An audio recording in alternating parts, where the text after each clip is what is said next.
Division of the obs.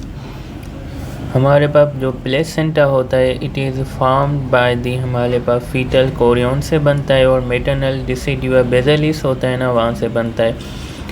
Physiological changes pregnancy में क्या आती है हमारे पास? सबसे पहले ब्लड वॉल्यूम इंक्रीज़ होता है, साथ में जो आरबीसी का मास होता है ना वो इंक्रीज़ होता है। फिर होमोग्लोबिन क्यू लेवल होता है। होमोग्लोबिन इसलिए डिक्रीज़ हो जाता है क्योंकि हमारे पास वॉल्यूम बढ़ने की वजह से डाइल्यूशनल हमारे पास हो जाती है और आरबीसी का मास इतना नहीं इंक्रीज़ होता जितना वॉल्यूम इंक्रीज़ होता है, जिसकी वजह से होमोग्लोबिन हमारे पास प्रेगनेंसी में कम होता है।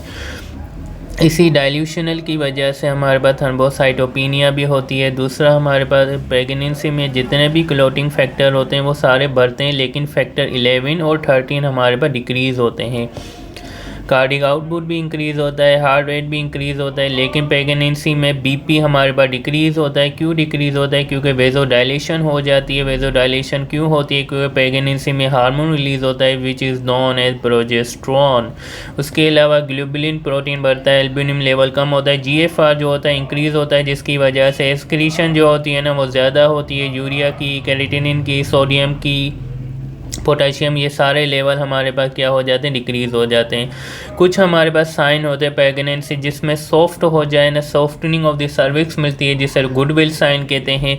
कुछ हम सॉफ्टनिंग ऑफ द स्टमक जिसे हैगर साइन कहते हैं। कुछ हमारे पास ब्लूइश डिस्कलरेशन हो जाती है अराउंड द विजाइना जिसे चैडविक साइन कहते हैं। रेगुलर रिदम हो जिसे पाल्मर साइन कहते हैं। ड्यूरिंग इम्प्लांटेशन क्या होती है? Basically there is a bleeding, that sign is known as Hartman sign. हमारे पास during implantation there is a bleeding which जिसे हम हार्टमैन साइन कहते हैं।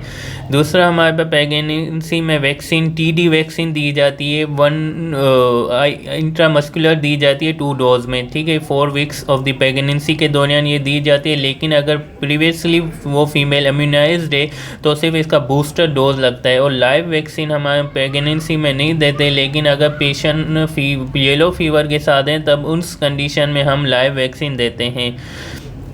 उसके अलावा हमारे पास ड्यूरिंग प्रेगनेंसी में हम 4 to 6 milli equivalent per day के हिसाब से आयरन देते हैं और total duration throughout the pregnancy हमारे पास 1000 मिलीग्राम तक आयरन दी जाती है, ठीक है।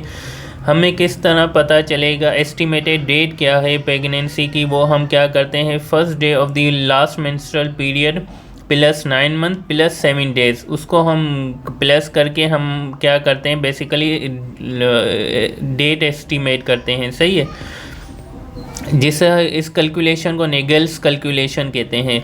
बेस्ट पैरामीटर जो एज को कैलकुलेट करने के लिए बेस्ट पैरामीटर हम अल्ट्रासाउंड करते हैं। अल्ट्रासाउंड में हमारे पास क्या लिया है, क्राउन रैम्प लेंथ देखी जाती है फर्स्ट ट्राइमेस्टर में, ठीक है। दूसरा, अगर हम बच्चे का वेट को मेजर करना होता है तब हम एब्डोमिनल सर्कमफेरेंस लिया जाता है।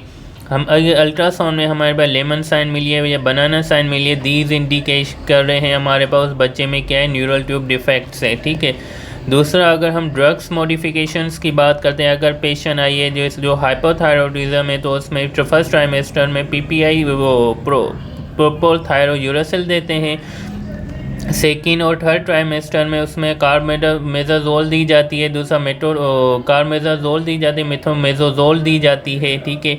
लेकिन हम रेडियो एक्टिव आयोडीन नहीं दी जाती। वारफरीन, हमारे एक पेशेंट है जो हार्ट डिजीज़ के साथ है, उसमें हम वारफरीन ले रही है शुरू से, तो उसमें हम लो मॉलिकुलर हेपरीन में उसे शिफ्ट करेंगे। फिर जब वो 12 to 36 वीक के दरमियान आएगी तब दोबारा वारफरीन में करेंगे। जब लेबर के टाइम आएगी तो दोबारा हम क्या करेंगे, हेपरीन पर शिफ्ट करेंगे, सही है। उसके बाद हमारे पास स्क्रीनिंग की जाती है जिसे हम एनेपोलॉइड स्क्रीनिंग कह रहे हैं। एनेपोलॉइड स्क्रीन में एक डबल मार्कर होता है। डबल मार्कर में हम जो ज़्यादातर हमारे पास 11 + 13 + 6 वीक में किया जाता है। इसमें बीटा एचसीजी ज़्यादा मिलता है, पेप कम मिलता है। ये डाउन सिंड्रोम को इंडिकेट करता है। अगर हमारे पास सेकेंड ट्राइमेस्टर में देखा जाए तो अल्फा फेटोप्रोटीन कम मिलेगा, बीटा एचसीजी ज़्यादा मिलेगा, अनकंजुगेटेड एस्ट्राडियोल कम मिलेगा, दूसरा इनहिबिन ए ज़्यादा मिलेगा। तो हमें क्या इंडिकेट कर रहा है, बेसिकली एनेपोलॉइड स्क्रीन को ये बेसिकली इंडिकेट कर रहा है कि पेशेंट को डाउन सिंड्रोम है, सही है। हार्ट रेट जो होता है हमारे पास वो 110 to 160 हार्ट रेट होता है। अगर हमारे पास लेट डीएसिलेशन है, मतलब हमारे पास हार्ट रेट जो है ना वो हमारे पास बहुत स्लो डीएसिलरेट हो रहा है, ठीक है। तो वो प्लेसेंटल इनसफिशिएंसी को शो कर रहा होता है, ठीक है। उसके बाद हम फिजिकल प्रोफाइल देखें तो उसमें हमारे पास 5 कंपोनेंट देखे जाते हैं। ब्रीदिंग देखी जाती है, लाइकर देखा जाता है, टोन देखी जाती है, मूवमेंट्स देखी जाती है, नॉन स्ट्रेस टेस्ट देखी जाती है। इसमें भी मोस्ट इम्पोर्टेंट जो होता है ना वो लाइकर देखा जाता है, ठीक है। और जो मॉडिफाइड बायोफिजिकल प्रोफाइल होती है ना उसमें हमारे पास नॉन स्ट्रेस लाइकर प्लस अम्यूनिक फ्लूइड इंडेक्स देखा जाता है। हमारे पास लो स्कोर अगर हमारे पास लो स्कोर मिल रहा है किसमें फिजिकल प्रोफाइल में, तो वो इंडिकेट कर रहा है हाइपोक्सिया को। अम्यूनिक फ्लूइड में हमारे पास ज़्यादातर एफ आई जो नॉर्मल 5 to 25 है और SDP जो 2 से 8 है, ठीक है। अगर ये दोनों डिक्रीज़ हैं तो मतलब पेशेंट को ओलिगोहाइड्रोमिनाज है जो रीनल एजेनेसिस में होता है, दूसरा एसिड इनहिबिटर में होता है। लेकिन दोनों ज़्यादा हैं तो वो पॉलीहाइड्रोमिनाज में होता है। पॉलीहाइड्रोमिनाज क्लेफ्ट पैलेट की वजह से neural tube anencephaly spina bifida duodenal atresia, और ये amniotic fluid basically fetal urine से आता है और ये 34 वीक्स तक मैक्सिमम हो जाता है। उसके बाद हमारे पास शोल्डर डिस्ट्रोइड द मोस्ट कॉमन कॉम्प्लिकेशन है किसकी, हमारे पास डायबिटिक गेस्टेशनल डायबिटिक की मोस्ट कॉमन कॉम्प्लिकेशन है। अगर हमारे पास बच्चे का हेड डिलीवर हो गया और 60 सेकंड से ज़्यादा हो गए, शोल्डर डिलीवर नहीं हुआ है, तो वो हमारे पास शोल्डर डिस्ट्रोसिया कहलाता है। इस वक्त जो बच्चे की पोजीशन होती है वो टर्टल पोजीशन होती है। तो इसमें सबसे पहले मेक रॉबर्ट्स मैन्यूवर किया जाता है। अगर उससे काम नहीं हुआ तो सुप्राप्यूबिक किया जाता है, फिर रोटेशनल मैन्यूवर किया जाता है। उससे ना हुआ तो पेशेंट को रोल आउट दी पोजीशन, मतलब जिसे पेशेंट को रोल करके गेस्किन मैन्यूवर किया जाता है। अगर उससे भी ना हुआ तो दोबारा बच्चे को हम अंदर भेजते हैं जिसे हम जेवेनेल्स मैन्यूवर करते हैं, फिर सी सेक्शन कर देते हैं। मोस्ट कॉमन कॉम्प्लिकेशन जो हार्ट से रिलेटेड होती है वो VSD होती है और इसमें स्पेसिफिक जो होती है great arteries of the transposition, ठीक है। उसके बाद अगर हम बात करें एंटीपार्टम हेमरेज का मोस्ट कॉमन काज जो है प्लेसेंटल एब्रप्शन होता है और most common cause of the DIC in pregnancy में भी वो भी एब्रप्शन ही है, ठीक है। जो एब्रप्शन है इसका एक तो ब्लड डार्क होता है, पेनफुल होता है, टोन इंक्रीज मिलती है, हार्ट इंक्रीज मिलता है, ये डायग्नोस क्लिनिकली होता है। दूसरा इसमें स्टेरॉइड देते हैं और इमीडिएट डिलीवर करवाते हैं, ठीक है। इसमें हमारे पास फीटल डिस्ट्रेस भी हमारे पास होता है, तो उसके अलावा हम ऑक्सीटोसिन भी देते हैं। जो प्लेसेंटा प्रीविया होता है इसमें पेनलेस ब्लीडिंग होती है। इसमें हमारे पास हार्ट रेट नॉर्मल होता है, फीटल टोन नॉर्मल लेती है और हमारे पास इसमें विजाइनल एग्जामिनेशन अवॉइडेड है। इसमें best investigation transvaginal ultrasound करी जाती है। इसमें जो ट्रीटमेंट होती है वो कंजर्वेटिव होती है और इसमें हमारे पास C सेक्शन ही करते हैं 37, लेकिन रिकरेंट ब्लीडिंग हो रही है वगैरह तो उसमें 34 करते हैं। कोई इमरजेंसी कंडीशन डेवलप हो गई तो इमीडिएट कर लेंगे, सही। तो वेदा प्रीविया इसे डायग्नोस करने के लिए डॉपलर अल्ट्रासाउंड करते हैं, सही। और इसकी डिलीवरी में हमारे पास C सेक्शन ही परफॉर्म किया जाता है। प्लेसेंटा प्रीविया इसमें हमारे पास लोअर सेगमेंट इन्वॉल्व होगा, टाइप 1 होगा। अगर वो हमारे पास टच करेगा ओस को तो टाइप 2, और हम हाफ कवर होगा, पार्शली कवर होगा। कम्प्लीटली हमारे पास प्लेसेंटा प्रीविया हुआ है तो वो कंप्लीट कहलाता है। एब्रॉप्शन की अगर बात करते हैं, ये इसका most common cause abruption due to the chromosomal abnormalities की वजह से होती है। सेकंड ट्राइमेस्टर में हमारे पास इसका काज सर्वाइकल इनकम्पिटेंसी होता है। अगर स्ट्रक्चरल MCQs में पूछेगा स्ट्रक्चरल काज क्या होता है, वो होता है सेप्टाइज इन दी यूट्रस में सेप्टाज बनते हैं, वो काज होता है। इसकी टर्मिनेशन दूसरी होती है medical termination of the pregnancy. Medical termination of the pregnancy हम ज़्यादातर 24 वीक में करते हैं, लेकिन अगर पेशेंट में हमारे पास कोई अल्ट्रासाउंड हमने किया और वो 22 वीक के बाद हुआ और हमें अल्ट्रासाउंड किया और उसमें हमें कोई हमारा डाउन सिंड्रोम लाइक एनोमलीज मिली है तो 24 वीक के बाद भी टर्मिनेशन की जा सकती है। अगर टर्मिनेशन 9 वीक में की गई है तो हम मेडिकल ट्रीटमेंट दे देते हैं जिसमें मिथोप्रिस्टोन या मिथोप्रिस्टोल दी जाती है, ठीक है। अगर 9 to 12 वीक में टर्मिनेशन की गई है तो सेक्शन एवोकेशन की जाती है जिसमें जो कैन्यूला यूज़ किया जाता है वो कारमेंट्स कैन्यूला होता है। दूसरा मैनुअल वेकम एस्पायरेशन भी की जाती है जो हमारे 12 वीक्स में 12 वीक्स तक यूज़ कर सकते हैं। मेडिकल दोबारा देख लो, मेडिकल टर्मिनेशन मिथोप्रिस्टोन या मेथोप्रिस्टोल दी जाती है अगर हमारे पास बच्चा 9 वीक तक है, हमारे पास पता है। अगर 9 से 12 वीक से आ गया है तो उसके लिए सेक्शन एवोकेशन की जाती है, एवाक्यूएशन।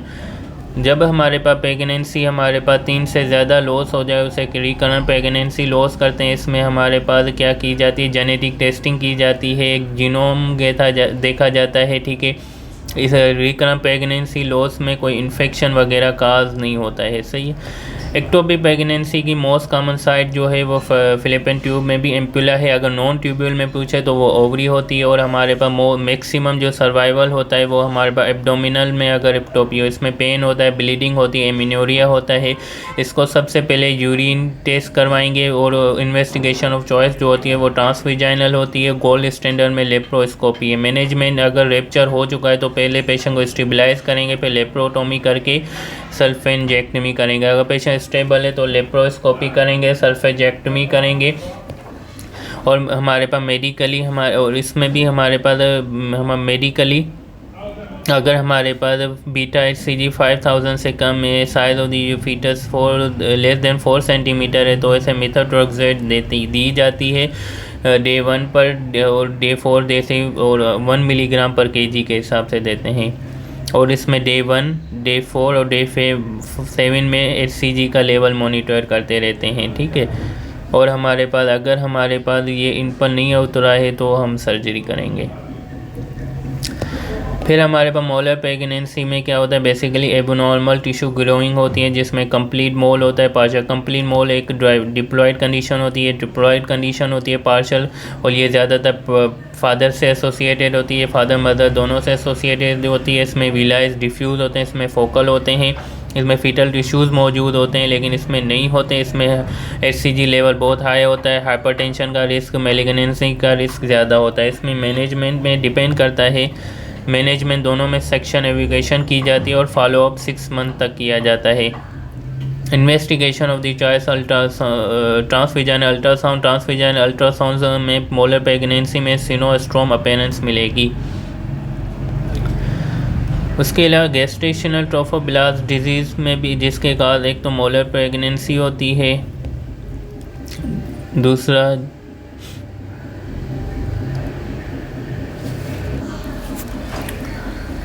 दूसरा हमारे पास होता है हमारे पास गैस्ट्रेशनल नियोप्लाज्म।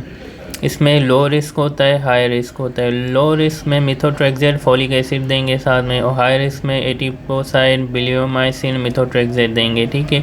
दूसरा इसमें ग्रेड 3 में लंग्स में मेट्स चले जाते हैं, उसकी प्रोग्नोसिस फिर भी गुड होती है। दूसरा उसके बाद अगर हम एनीमिया की बात करते हैं तो प्रेगनेंसी में हमारे पास होती है फिजियोलॉजिकल एनीमिया होती है, दूसरी होती है पैथोलॉजिकल एनीमिया।